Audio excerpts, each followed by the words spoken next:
Olá, amigo e seguidor. Seja bem-vindo à nossa live diária da Reflexão Matinal, onde eu convido você para irmos em direção ao nosso coração para lá, como jardineiros espirituais, e levar templos às nossas virtudes, fazendo-as crescer, florescer, frutificar, pois são elas que nos alimentam nesta longa jornada em busca da felicidade, da perfeição. E como estamos a caminho, é claro que todos nós temos vícios, temos defeitos, que como bons jardineiros temos que arrancar do nosso coração. Mas tem uns ali que são difíceis de retirar. Estão tão entranhados que vamos ter que cavar mais fundo e enterrá-los para nos prejudicar o mínimo possível. E a nossa reflexão de hoje é do Evangelho de Lucas, que diz o seguinte: nem se vindimam uvas dos abrolhos. Esta passagem tem um simbolismo interessante. E ela nos mostra que o cristão é um combatente ativo. Despertando no campo do Senhor, aturde-se-lhe a visão com a amplitude e a complexidade do trabalho. Dificuldades, tropeços, cipoais, ervas daninhas. E o Evangelho, com propriedade de conceituação, elucida que não se vindima nos espinheiros, ou seja, não se colhe nada nos espinheiros.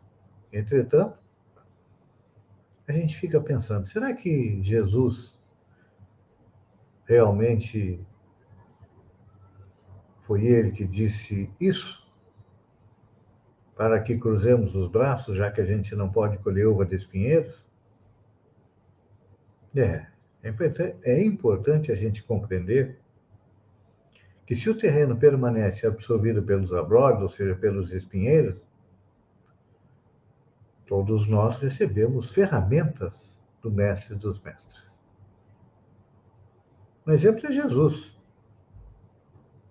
Ele arregaçou as mangas, tomou um corpo, veio ao planeta para quê? Para enfrentar o serviço. E deu até a própria vida. Ele tem inúmeros espíritos a seu dispor, espíritos da mais alta categoria. Vamos analisar.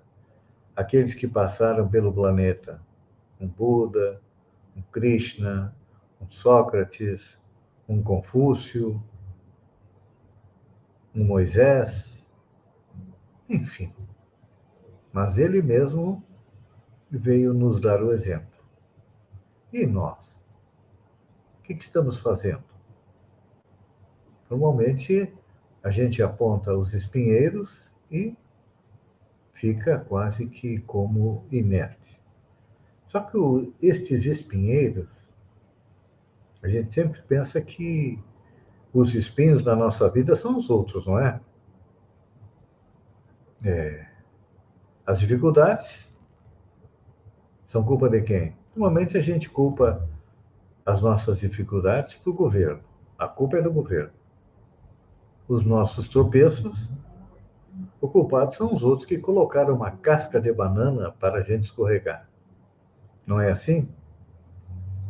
E esquece que, devido ao fato de estarmos em um planeta de provas e expiação, é claro que nós estamos aqui no planeta para fazer duas coisas. Primeiro, provar a nossa determinação de nos transformar em espíritos melhores, colocando em prática o Evangelho de Jesus, que é lei de amor.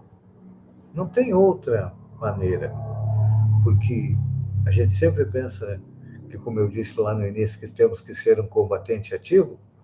A gente acha que tem que pegar uma arma na mão e sair matando aqueles que pensam diferente de nós. Não é assim? Não. O verdadeiro combate é onde? É lá dentro do nosso coração. Por isso que todo dia eu convido você para nós irmos ao nosso coração, para lá como jardineiros espirituais, arrancar a erva daninha que existe nele, para que nossas qualidades floresçam. Então, o que nós temos que arrancar do nosso coração? Primeiro, são os dois maiores entraves: orgulho e egoísmo. O orgulho nos faz ver que nós somos melhores do que os outros. E egoísmo tem até um ditado que diz: farinha pouca, meu pirão primeiro. E aí depois com ele vem a inveja, a maledicência, a avareza, o ódio, a intolerância que está campeando hoje no nosso país. Enfim, quando nós vemos a difícil situação que o nosso país atravessa, nós dizemos: não, a culpa é de A, a culpa é de B, é de C, é de D. Todos nós temos a nossa parcela de culpa porque ainda não conseguimos colocar dentro do nosso coração as coisas positivas como humildade, modéstia, compreensão, tolerância nos dias de hoje está tão em falta, perdão, pacificação, indulgência, paciência, tudo isso está em falta dentro de nós e nós precisamos urgentemente colocar isso, porque para fazer como Jesus fez, enfrentar o serviço. Serviço de quê? De nos transformar em pessoas melhores. Só assim vamos colher os frutos. E aí não vamos plantar entre os espinhos, não. Vamos plantar na terra fértil do nosso coração, que deixa de ser um solo árido e se transforma naquele solo que produz e produz bastante. Então, é claro que para que isso aconteça, nós precisamos adubar o nosso coração com suor, com lágrimas e com muito trabalho. E o céu nos ajuda, não ajuda? Nos ajuda com a chuva que fecunda a terra, e para nós, a chuva que fecunda a todos nós é o quê?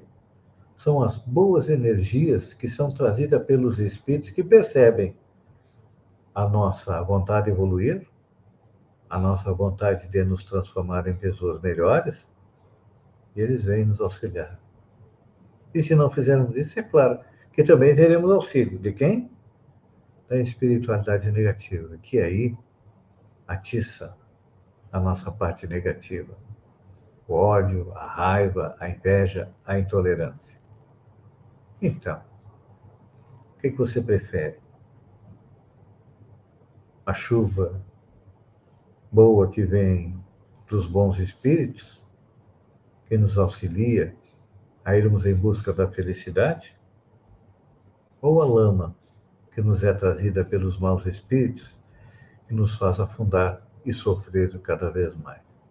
É importante lembrar que todos nós temos o livre-arbítrio, ou seja, a capacidade de decidir o que nós queremos para nós, para a nossa família, para o nosso país e para o planeta como um todo.